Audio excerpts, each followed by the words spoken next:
Hello and welcome to Algoma Baptist Church Online. Thank you for joining us this week for our program where we're continuing our series, A Person of Faith. This series has been looking at the life of a guy named Abram. He'd later have his name changed to Abraham, but for now we know him as Abram. And Abram's life shows us all about what faith is and what it isn't because he was a person of faith. Today we're going to be talking about how our faith can help us withstand temptation. How a strong faith in God helps us to resist the temptations that are all around us. Now, we might usually think of temptation as a really big thing. We're tempted to do big things that we would never do. But really, most of the time we're tempted to do little things, and we may not even realize that what we've done is wrong until someone calls it to our attention. Today we're going to talk about a story in Abram's life where someone did just that. They did something that probably didn't seem like much of a deal. They were tempted to do this and they gave in, showing a lack of faith in that moment. So we're going to continue our series to talk about how our faith can help us resist temptation and what those temptations can look like in our lives. Thank you so much for joining us this week at Algoma Baptist Church Online.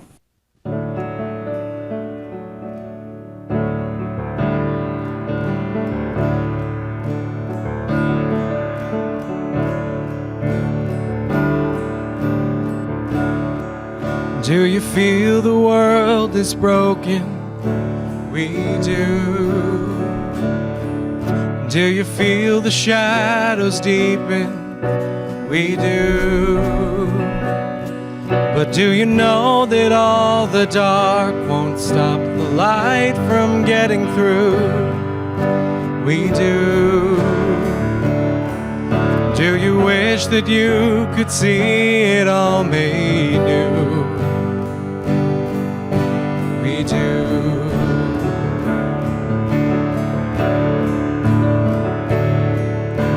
Is all creation groaning? It is a new creation coming? It is the glory of the Lord to be the light within our midst. It is it good that we remind ourselves of this? It is.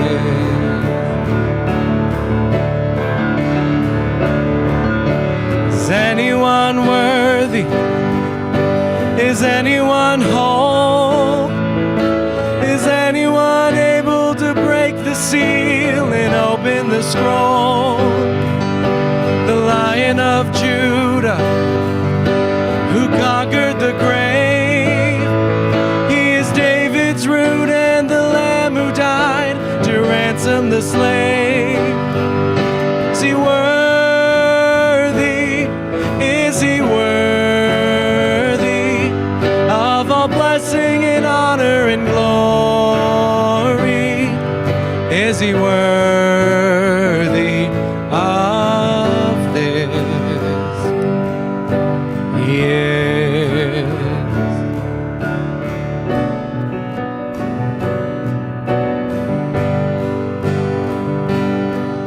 Does the Father truly love us? He does.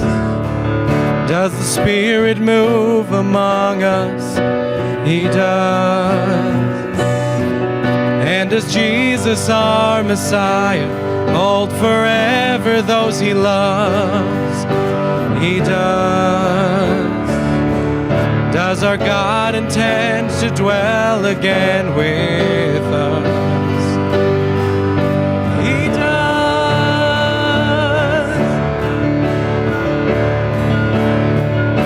Is anyone worthy? Is anyone whole? Is anyone able to break the seal and open the scroll? The Lion of Judah has conquered the grave. He is David's root and the Lamb who died to ransom the slave. From every people and tribe, every nation and tongue, he is made us a kingdom and priests with God, to reign with the Son. Is he worthy? Is he worthy of all blessing and honor and glory? Is he worthy? Is he worthy? Is he worthy of this? He is. He is.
land. The light shined among us, His glory revealed.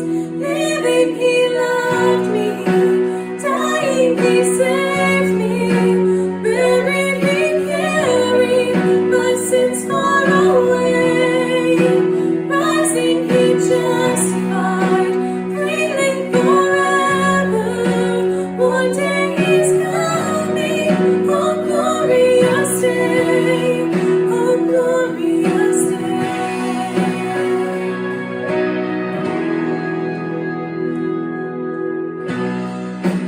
One day they led Him up Calvary's mountain. One day they nailed Him to die on a tree. Suffering anguish, despised and rejected, bearing our sins, my Redeemer is here. Hands that healed nations, stretched out on a tree, and took the nails for me. Living, He loved me. Dying, He saved me. Buried, He carried my sins far away. Rising, He justified, reigning forever. One day He's coming, oh glorious day, oh glorious day.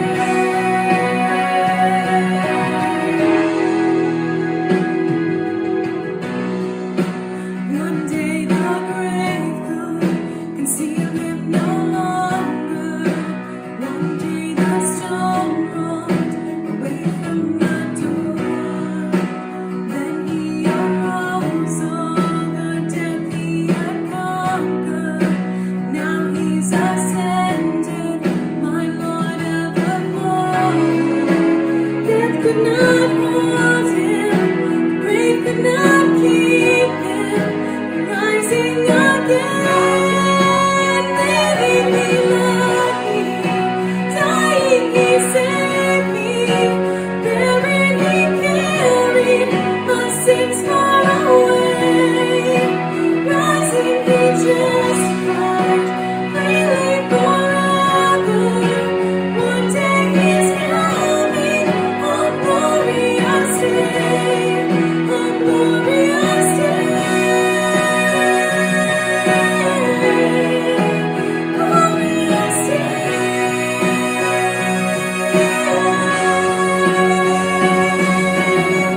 One day the trumpets will sound for His coming.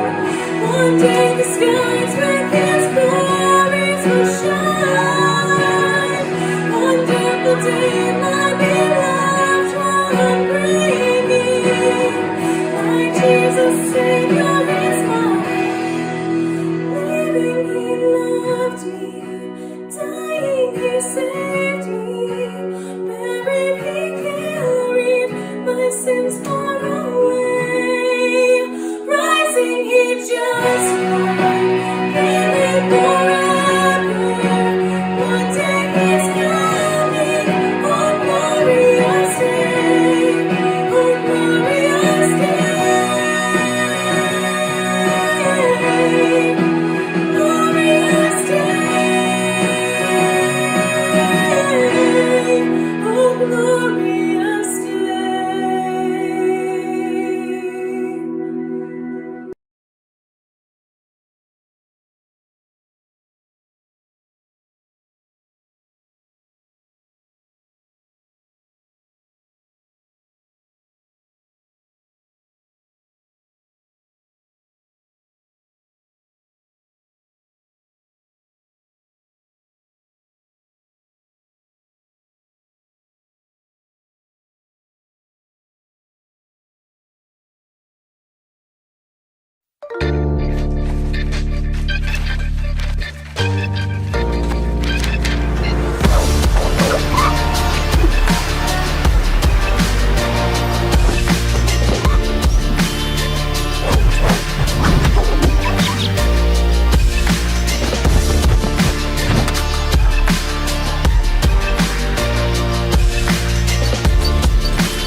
Are you a person of faith?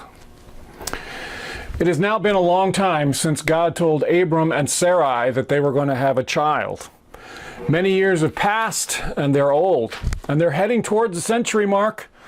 How much longer can we wait? I know that God told Sarai that she was going to have a child. He was going to give her one, but it's not happening. So what should we do?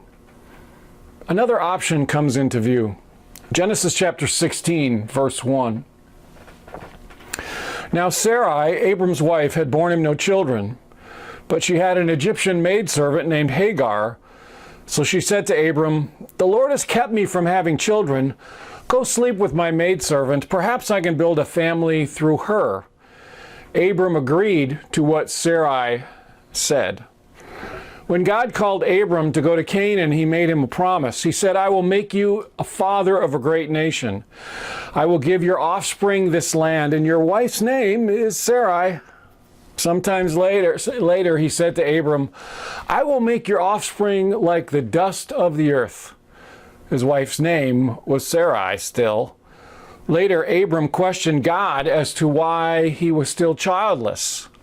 God told him, "You will have a son that will come from your own body, and your offspring will be like the stars of the sky." His wife's name was still Sarai. Now, the understanding here is that Abram was going to have a son whose descendants will be many and will inherit this land, and that this child will come from his wife named Sarai. It's now 10 years since that promise. Abram is 85, Sarai is 75. Not exactly what you would call prime childbearing years, and yet God's promise has said that they will have a child, and yet they still don't have a child. Well, an option presents itself.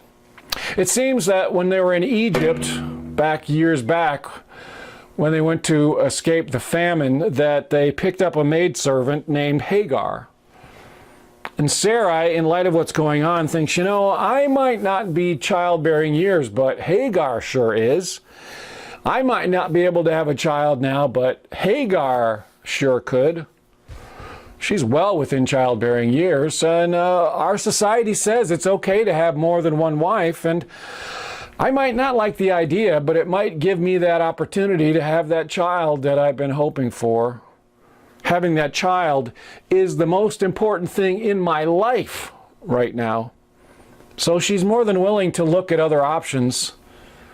Temptation is coming along. But why? Why has temptation come upon her? Because she is no longer willing to wait for God to fulfill his promise to her and to Abram for a child. She's become impatient. Granted, it's been 10 years, but nowhere in God's promise did he say how long it would take, only that it would happen. And perhaps she didn't like the opportunity or the idea of waiting any longer.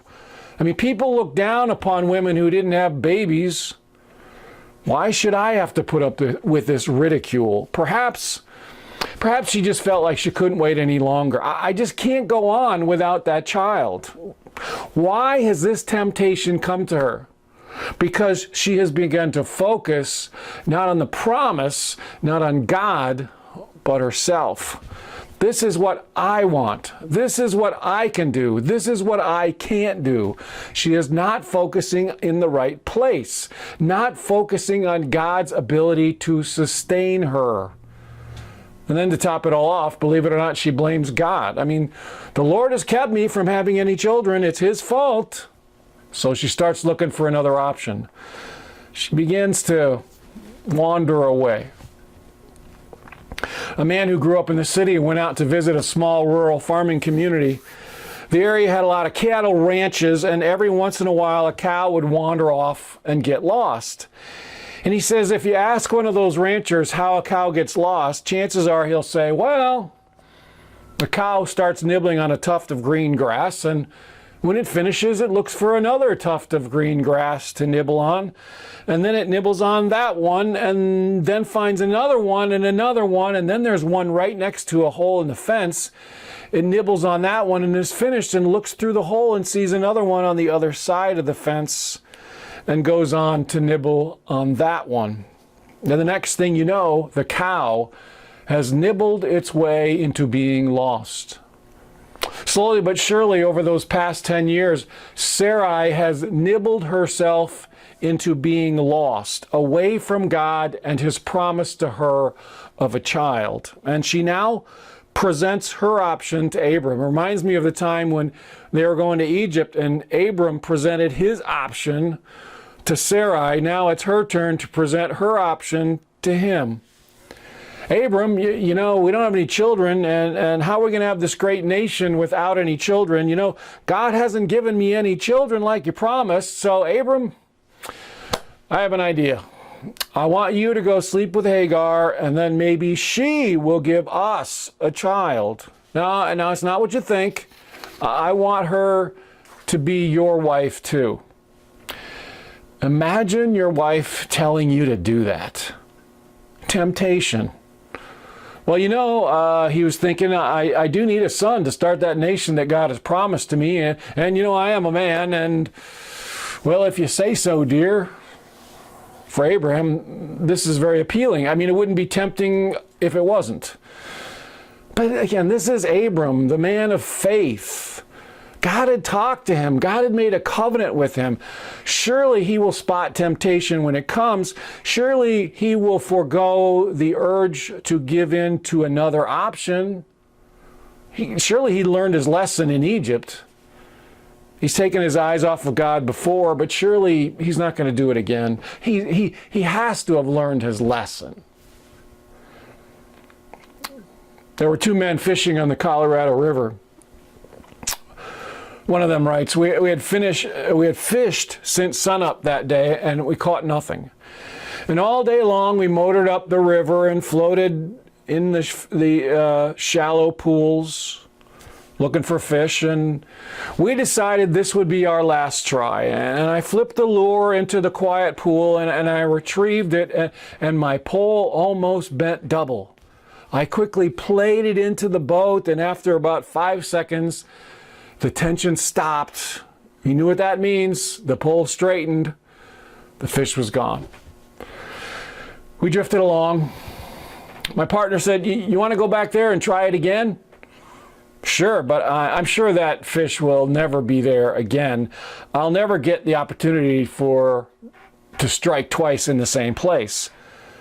So we drifted by that pool, and unbelievably, I placed the lure in exactly the same spot as before. And in no more than a second, that pole bent double, and I played him in, lured him in gently, got him into my net, and it was a 22-inch rainbow trout. You would think that fish would have learned his lesson the first time not to give in to temptation, but there he was again. You would think Abram would have learned the first time not to give in to temptation, but there he was again. Why? What's missing here? I mean, nowhere does it say that he asked God about this. You would think on such an important thing as this that he would have at least consulted him. But no. Abram agreed to what Sarai said. Verse 3. So after Abram had been living in Canaan 10 years, Sarai, his wife, took her Egyptian maidservant Hagar and gave her to her husband to be his wife. He slept with Hagar and she conceived, and when she knew she was pregnant, she began to despise her mistress. Then Sarai said to Abram, "You're responsible for the wrong I am suffering. I put my servant in your arms, and now that she knows she's pregnant, she despises me. May the Lord judge between you and me." Well, Abram and Sarai took the other option, and Hagar became Abram's wife and became pregnant. Certainly now everything is solved. Sarai will get her child, sort of. Certainly now everything will go well. Right? Wrong. The first problem that came up was the relationship between Hagar and Sarai. When Hagar knew that she was pregnant, she began to despise her mistress. Hagar became proud in a negative way. I'm able to do what my mistress is not. I am now the better wife, and she uses that to make Sarai's life miserable. Sarai is still looked down in her society for not being able to have a child, and now it's coming from, of all people, her servant. The next problem that came up was the relationship between Sarai and Abram. The frustration that Sarai had with Hagar, she is now taking out on Abram. She said to him, "You're responsible for the wrong I am suffering. It's your fault I am so miserable because I gave her to be your wife and you slept with her. She is now using her pregnancy to one-up me. And God will judge you for this, Abram." There is so much wrong with this statement, it's hard to know where to start. A hypocrite blames others for the wrongs they have done. Sarai is a hypocrite. She has started this whole process. It was her idea to go around God's promise to them of a child and enlist Hagar to sleep with her husband. She is now the cause of her own misery. She has willingly taken in sin and then is somehow surprised when it hurts her. There's an old Indian legend that says that many years ago, Indian youths would go away in solitude to prepare for manhood, and on one such hike into a beautiful valley, green with trees, bright with flowers, as he looked up at the surrounding mountains, the young man noticed one tall, rugged peak, capped with dazzling snow. He said, "I will test myself to go up on that mountain," and he set off to climb it. And when he reached the top, he stood on the rim, looking out over the world, and he could see forever, and his heart swelled with pride. Then he heard a rustle at his feet, and he looked down and he saw a snake. Before he could move, the snake spoke. "I'm about to die," said the snake. "It's too cold for me up here, and I am freezing. There's no food, and I'm starving. Put me under your shirt and take me down into the valley." "No," said the youth, I know you're kind. You're a rattlesnake. If I pick you up, you'll bite me, and your bite will kill me." "No, not so," said the snake. "I will treat you differently. If you do this for me, you will be special. I will not harm you." The youth resisted for a while, but the snake was very persuasive with all its beautiful markings. At last, the youth picked it up, tucked it under his shirt, and carried it down to the valley. There he laid it down gently on the green grass when suddenly the snake coiled, rattled, and leapt, biting the young man on the leg. The young man cried out, "But you promised!" "You knew what I was when you picked me up," said the snake as it slithered away. You know, sometimes we give into temptation, we sin, knowing full well the destruction that it can bring upon us. And when it does, we have the audacity to be surprised. "I don't understand why I'm suffering for this." "Sorry, but you knew what sin can do, and it did it." That's what Sarai is acting like. And she blames Abram, and then she says that God will judge Abram for her sin. Well, now, Abram is so in over his head, he doesn't even know what to do anymore. So this is what he says to Sarai in verse 6. "Your servant is in your hands. Do with her whatever you think best." Then Sarai mistreated Hagar, so she fled from her. Abram says, "Well, hey, I can't do anything right here, so I just give up. She's your servant, Sarai. You do with her what you want. I wash my hands of this whole thing." Those who are not able to acknowledge their own sin will soon take it out on others. Sarai couldn't admit that she was wrong. Abram sure couldn't. So they decide to solve their misery by making Hagar suffer. And Hagar leaves, and she is now out of a job and separated from her husband. Do you see what's happened because someone gave in to temptation? They're all miserable, and God is not pleased. Some people think sometimes, well, you know, sin, it's okay as long as it doesn't hurt someone else. Sin always hurts someone else. We never sin in a vacuum. There's always a chain of consequences that has effects on other people. And the one sin affects the most is God. It's a terrible offense to him. And God sees Abram's and Sarai's sin, and he goes to Hagar, and he comforts her, and he promises her many descendants through her child, a child who, by the way, would live in hostility. His name would be Ishmael.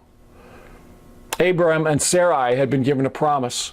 God had promised them a child, but the child did not come quickly enough for them, and another option presented itself, and the option was to go around God's promise, to not believe in God's promise that they would have the child that God had said that they would have. They were tempted to disobey God, to have faith, and instead they gave in to temptation. And look what happened. Anger, bitterness, disrespect, sorrow, immorality, hypocrisy, abuse. Relationships were strained with each other and with God. Why? Because of impatience, fear, selfishness, self-dependence. The list goes on. When our eyes are no longer focused on God, but on ourselves, we look for other options. But look at the result. Forget the other options. Focus on God. He will fulfill His promises. Be a person of faith. I want to pray for you today that you might be that person of faith. When it seems to you that God's promises are not being fulfilled quickly enough for you, that you would be able to have endurance, patience, and hope as you wait for God to fulfill His promises to you. Don't look for other options. Let God fulfill His promises to you in His time. Let's pray. God, I thank You for Your promises. You've given us promises in Your Word, and sometimes it seems like they're not coming quick enough for us. We're waiting, and it's not happening, and so we look for other options, but we've seen what happens when we do that. We need to stick to Your options, stick to Your promises. We need to focus on You and what You have for us, and not to create something else that can actually end up destroying us. So Lord, help us to resist that temptation. Give us the power to focus on You, to be a person of faith.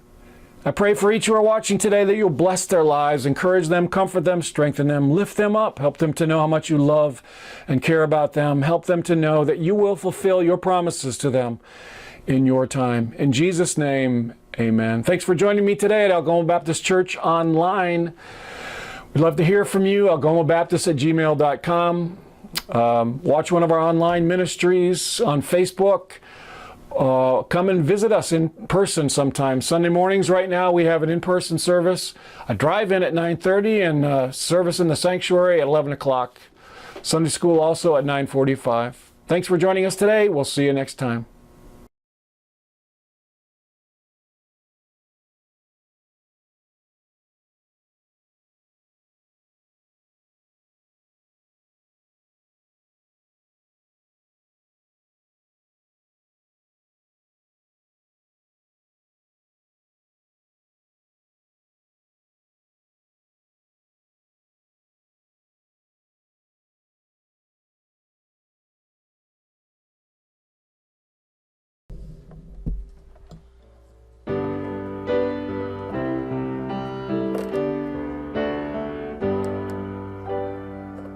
Kiss